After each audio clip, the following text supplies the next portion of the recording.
Miss India ஆரம்பிக்கிறதுக்காக சுமார் 3 crores investment தேவைப்படுது. அது நீங்க கொடுத்தீங்கன்னா கொடுத்தா 1 yearல மினிமம் 25% ப்ராஃபிட் வரும்னு என் எஸ்டிமேஷன். அந்த கணக்குப்படி நீங்க என்ன அமௌண்ட் கொடுக்குறீங்களோ அது 4 வருஷத்துல வட்டியோட சேர்த்து கொடுத்துருவேன்.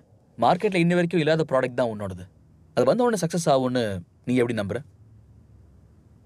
டேஸ்ட் பண்ண நீங்களே சொல்லுங்க சக்ஸஸ் ஆகுமா இல்லையான்னு. வேற எங்கேயாவது இதே மாதிரி சக்ஸஸ் ஸ்டோரிஸ் இருக்கா?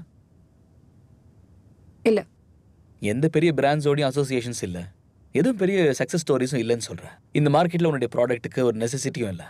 உண்மையை சொல்ல போனால் இந்த ப்ராடக்ட் சக்ஸஸ் ஆகுங்கிறதுக்கு பாசிபிலிட்டிஸ் இஸ் ஜஸ்ட் 0.1%. 0ல ஆரம்பிச்ச எனக்கு 0.1% வந்தாலே நான் பாசிட்டிவாக தான் எடுத்துப்பேன். ஏன்னா இது என்னோட கனவு. ஃபர்கிவ் மீ சமிக்தா, இந்த இன்வெஸ்ட்மெண்ட்டுங்கிறது வெறும் கனவுகளை வச்சோ எதிர்பார்ப்பு வச்சோ செய்கிற விஷயம் இல்லை.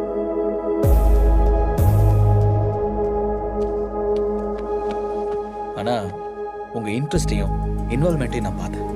அதனால் உங்களுக்காக ஏன் பிஸ்னஸ் பற்றிலாம் நான் யோசிக்காமல் உங்கள் பிஸ்னஸ்க்காக நான் இன்வெஸ்ட் பண்ணுறேன்.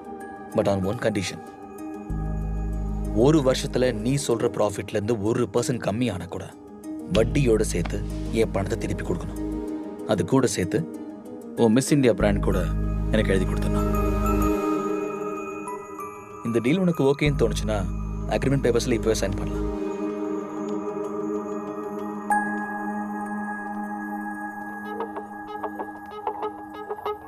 இன்வெஸ்ட்மெண்ட்டுக்கு பணம் ரெடி பண்ணிக்கோங்க.